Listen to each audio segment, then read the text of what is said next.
sing resang nangkung ing jastan kapadhan ningsih ing jastan kapadhan ningsih ana apa Bambang Sumantri kula nuwun Kyai Patih Harya Surata kula nuwun sewu paripaksa lampahing kreta kula ndhekaken wonten Jawi Kitha Maespati karep apa kula nyuwun gungan saestu dhateng Jengandika Sangapatih. Karepmu kaparenga naturaken nawala kunjuk ngersanipun Sinuwun Prabu Harjuna Sasrabahu. Layang saka saking kula. Lho. Aja gembela mestakamu, anggepmu apa? Ing atase kuwi mung wong magang anyar lah kok dadi wani ngaturi nawala. Mengko yen ana dukan ingkang sinuwun perkawis mangke wonten dudukan ingkang kedah sinandhang mboten badhe ngembet koncanipun Kyai Patih Harya Surata cekap ingkang abdipun Bambang Sumantri lah dalah nyadlangening galang yen aglar pandamun sartimun berkah konang surem sorote tanpa dan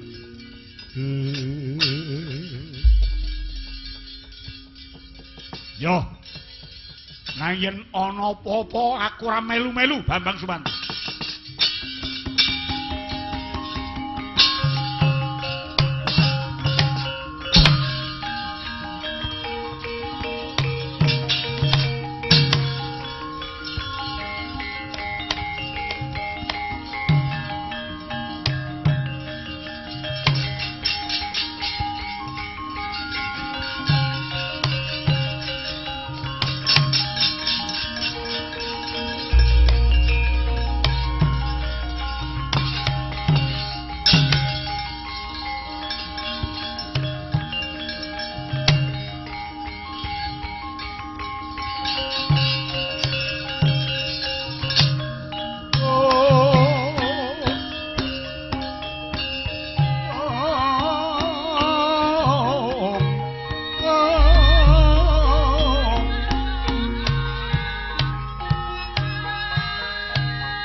sing resang nangkung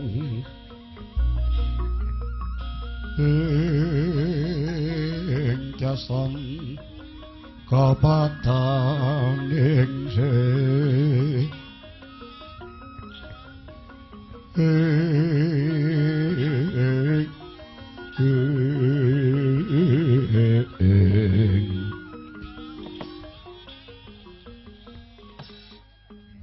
jagat Dewa Bathara Patih Surata kula wonten dawuh nganti cumengklungen nggonku ngenteni praptanira saka negara Magoda nggonmu memanuki Bambang Sumantri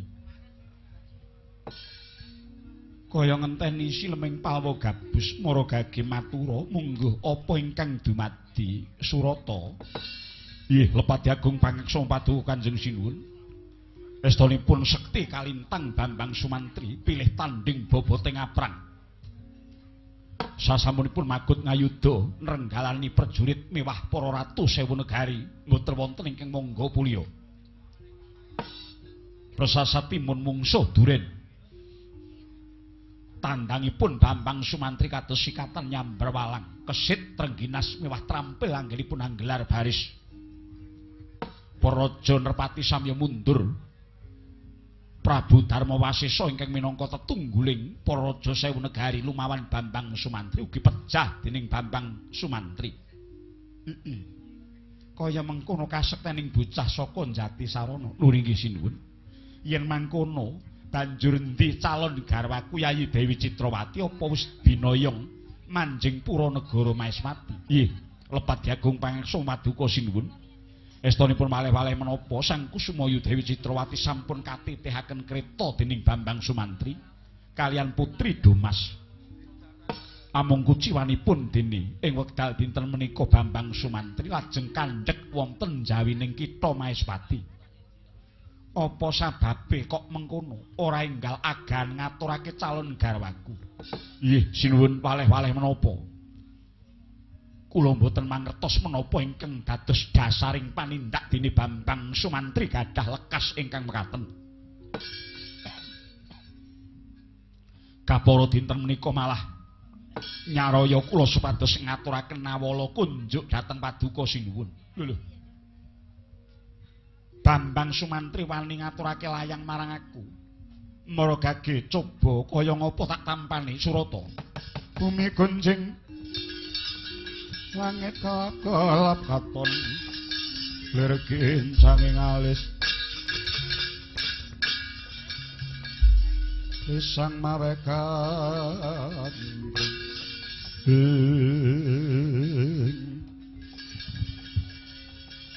Duh Prabu Arjuna Sasra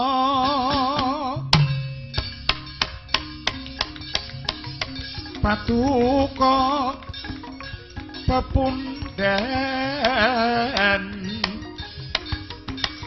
nami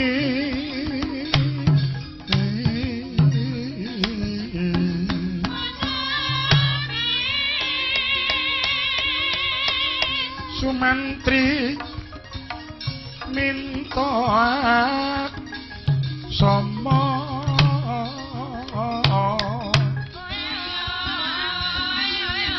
Hari bakso ribu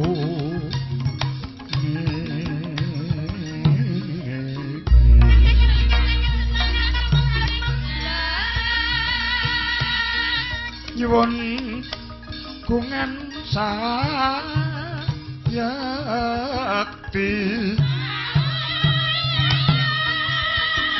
keparengan jangsi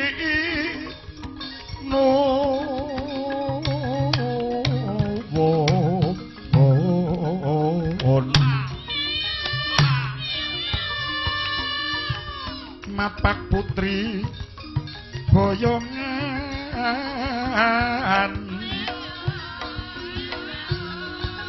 jawi kita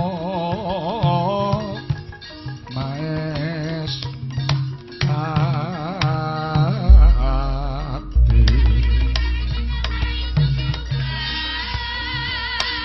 ing pangangka rumaksa asma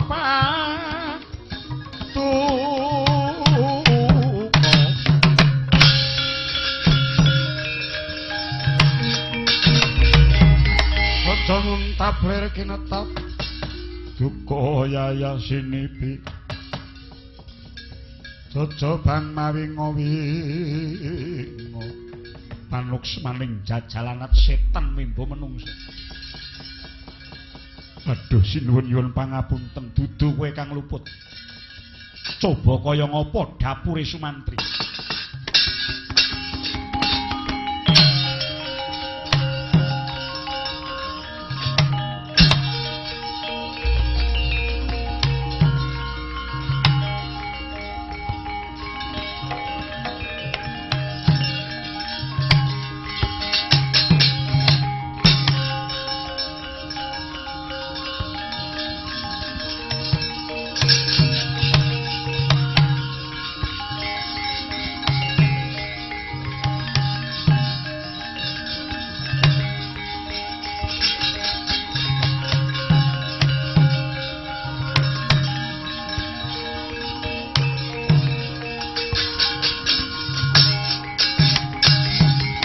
Maratmaya winahya ing asepi sinimpen telenging kalbu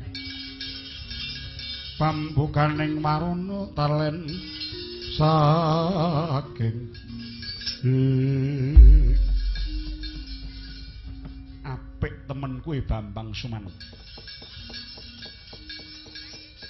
Iya, aku ngakoni kawegikanmu lan uga kebagusanmu nanging patrapmu ingkang sumalana ingkang kaya mengkono kumewat kaya wong regem jimat ninggal watak ing tata krama. Durung sepira bobotmu parandene wis gembelo sak kentheng sirahmu. Apa mbok anggep Prabu Harjuna Sasra sak pepadam? Yun pangapunten ingkang agung kalepatan kula sinuwun. Ya. Nganggo pawatan jarene kowe bakal ngreksa kaluhuraning ratumu Prabu Harjuna Sasra. Nanging dalanmu sing sasar susur Bambang Sumantri. Pancen bener, wong kuwi yen duwe keluwihan suwijining wektu mesti bakal ngongasake keluwihane nanging nggonmu pamer kasekten kudune ora ana pengarepanku. Tak ladeni kowe Bambang Sumantri.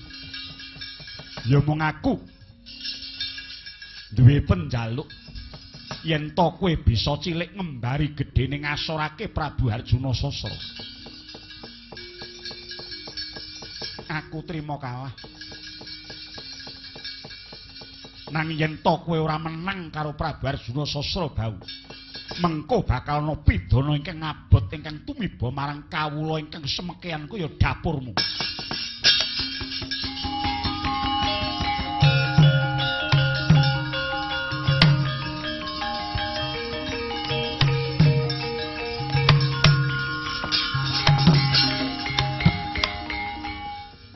Sinuwun sepinten tawrating lelampahan ingkang kedah kula sandhang badhe kula lampahi. Bagus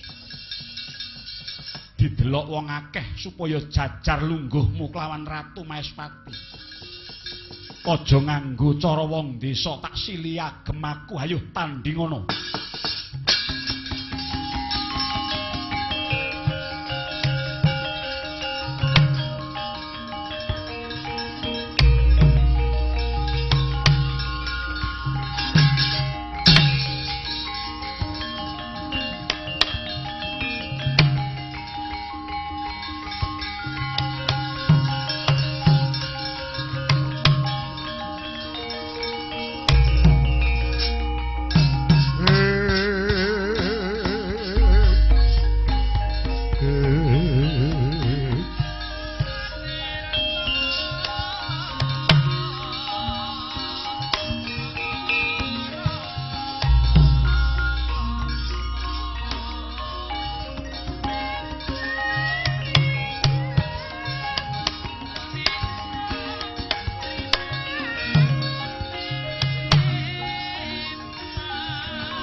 menapa abamu Bambang Suman?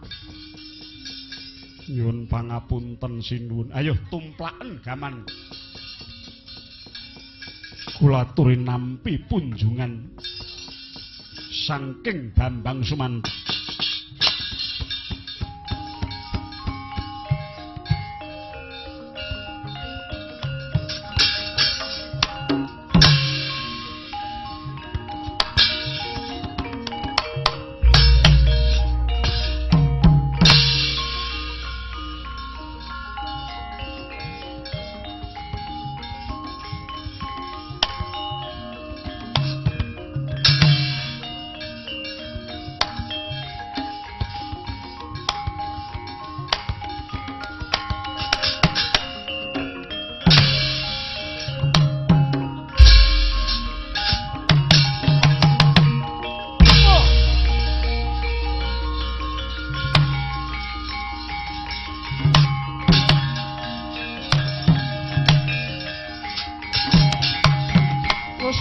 Sumubang-iwang karena dadi netraning ugarapa sadaning kukiloring kanikara kaketer kene donganing gong. Aduh sinuwun, kula tetep derengakeni sepinten boboting sesemban kula. Bagus, ayo aja leren Bambang Sumantra. Ayo hudukno gamanmu kang wingit. Menapa paduka badhe madal senjata cakra?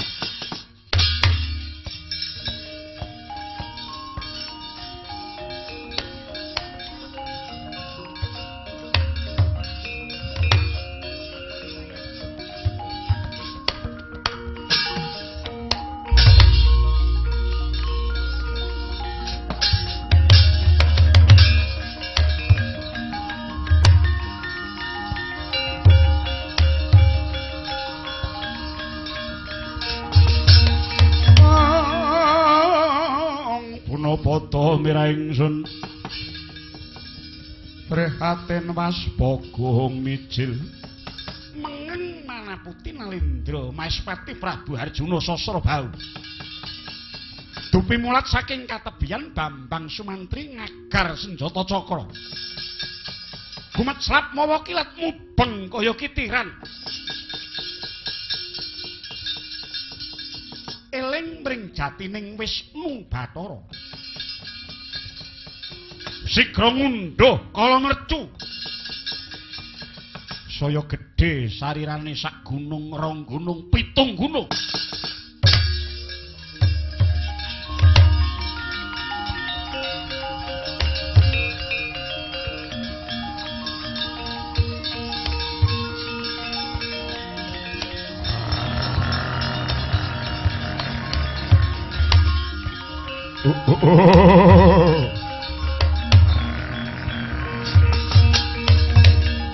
Sagara rupa risedeng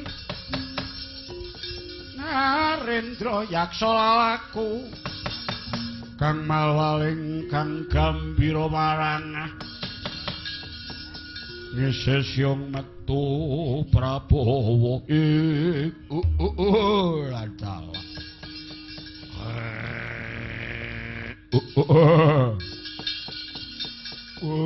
Bambang Sumantri lagu dadi kaya mengkono kowe saya kemewat sing mbok cekel kuwi senjata cakra kuwi gaman kadewatan dudu gaman lama ing titah wantah kaya dapurmu ladala nanging aku ora bakal sulap tak tetepi janjiku. Ayo ngudhukno gaman diu. Sawangen aku Bambang Sumantri.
Oh, ayo kowe.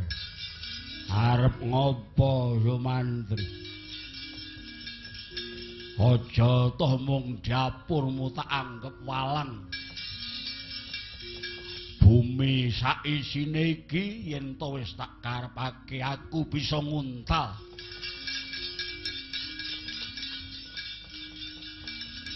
Gage apa meneh sing arep mbok pamerke ana ngarepku Bambang Sumantri. Aduh sinuwun.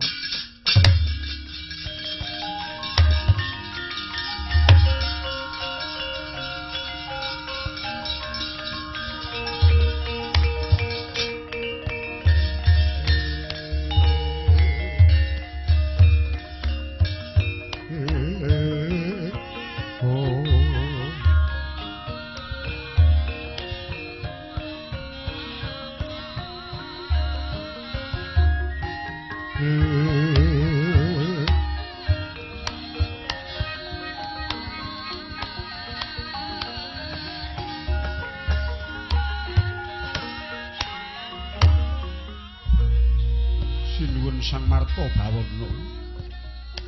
Ih, sepinten agenging kalepatan. Bambang Sumantri nyuwun guwing samudra pangaksana. Kula sampun ngrumaosi kawon sarta kula ngluhuraken dhateng kawibawan miwah kasekten paduka Sinuwun Prabu Arjuna Sasrabahu. Sepinten to banggining Bambang Sumantri wonten ing ngarsa paduka. Mboten badhe padha-padha tumimbang. Aduh pukulun. Dosa menapa ingkang badhe kula sandhang miwah pidana menapa ingkang badhe kapatrapaken dhateng Sumantri? Kapagasa jangga kula kagantung ugi wonten ing alun-alun kula mboten badhe selak.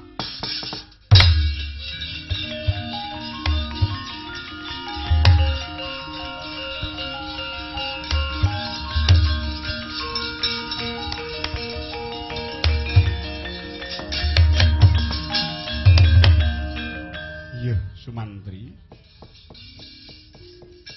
kowe wis ngakoni